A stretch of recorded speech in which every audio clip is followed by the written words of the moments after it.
Hello everyone, welcome back to our YouTube channel. और आज हम क्लास 10 की फर्स्ट फ्लाइट टेक्स्ट बुक की एक बहुत ही फेमस पोएम फॉग को डिस्कस करेंगे।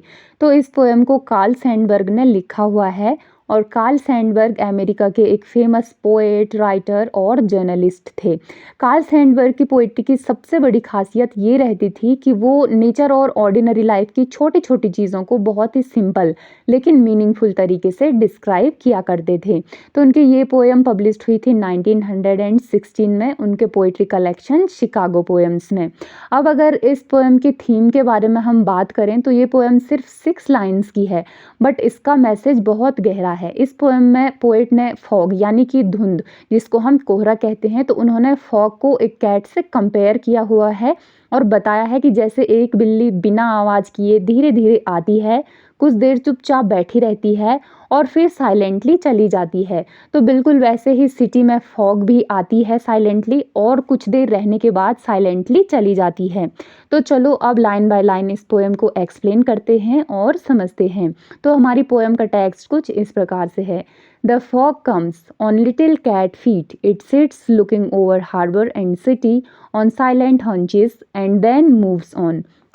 तो देखो, हमारी जो पोएम है इसको हमारे पोएट ने फ्री वर्ड्स में लिखा हुआ है, यानी कि जो पोएम की लाइंस हैं उनमें कोई भी राइम स्कीम नहीं है या कोई भी रिदम नहीं है। तो जब इस प्रकार से कोई पोएम होती है तो उसको बोला जाता है फ्री वर्ड्स में लिखना। तो फर्स्ट लाइन देखो हमारी क्या थी, द फॉग कम्स। तो इस लाइन का मतलब है कि धुंध आ रही है। पोएट बहुत सिंपल वर्ड्स में बताते हैं कि फॉग धीरे धीरे आती है। ऑन लिटिल कैट फीट, तो ये पोएम की सबसे इम्पॉर्टेंट लाइन है। पोएट कहते हैं कि फॉग बिल्ली के छोटे छोटे पैरों की तरह बिना किसी आवाज़ के आती है। जैसे कैट इतनी साइलेंटली आती है कि हमें पता ही नहीं लगता कि वो कब आई और कब चली गई, तो वैसे ही फॉग भी क्वाइटली आती है। तो यहाँ पे देखो उन्होंने मेटाफर का यूज़ किया हुआ है। तो जब इस प्रकार से किसी चीज़ को दिखाया जाता है तो उसे कहते हैं मेटाफर। तो यहाँ पोएट ने फॉग को डायरेक्टली कैट के रूप में प्रेजेंट किया हुआ है। फिर कहते हैं इट सिट्स लुकिंग। अब पोएट फॉग को एक लिविंग क्रिएचर की तरह दिखा रहे हैं कि वो कहते हैं कि फॉग आकर जैसे बैठ जाती है और आसपास देखने लगती है, यानी धुंध कुछ समय के लिए एक जगह पर रुक जाती है। तो जब इस प्रकार से किसी चीज़ को दिखाया जाता है कि वो बैठी है या देख रही है तो उसको बोला जाता है पर्सोनिफिकेशन। तो ये सारे पोएटिक डिवाइसेस हमारे पोएट ने यूज़ किए हुए हैं। अब लिखते हैं ओवर हार्बर एंड सिटी। तो हार्बर का मतलब होता है वो जगह जहाँ शिप्स रुकती है, यानी कि बंदरगाह। तो पोएट कहते हैं कि फॉग हार्बर और पूरे सिटी के ऊपर छा जाती है, हर तरफ धुंध ही धुंध नज़र आती है। ऑन साइलेंट हंचेस, तो अब हंचेस का मतलब होता है किसी जानवर का जो पिछला हिस्सा होता है या बैठने की जो पोजीशन होती है।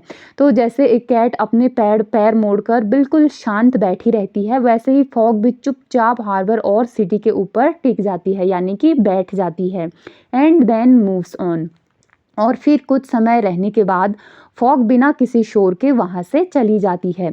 तो जैसे कैट क्वाइटली आती है और क्वाइटली ही चली भी जाती है, तो वैसे ही फॉग भी बिना किसी आवाज़ के साइलेंटली आती है और उसके बाद साइलेंटली गायब हो जाती है। तो फ्रेंड्स, बस इतनी सी थी हमारी पोएम। बट इस पोएम में कार्ल सैंडबर्ग ने नेचर की एक बहुत ही खूबसूरत इमेज क्रिएट की है।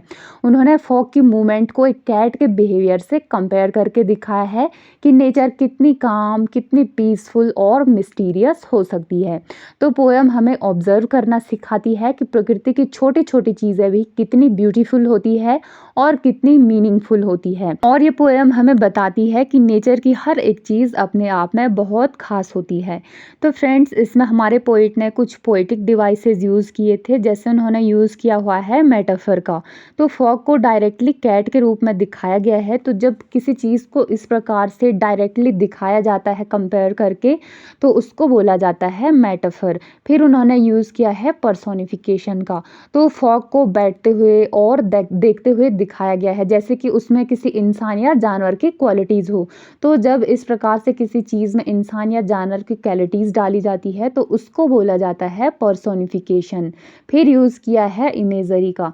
तो पोएट ऐसे वर्ड्स का यूज़ करते हैं जिससे कि हमारे दिमाग में खुद ही एक इमेज जो है वो क्रिएट हो जाती है। जैसे हम फॉग और बिल्ली की एक इमेज को क्रिएट कर सकते हैं। फिर यूज़ किया है फ्री वर्ड्स का, यानी कि इसमें कोई भी फिक्स्ड राइम स्कीम नहीं है या कोई भी रिदम नहीं है।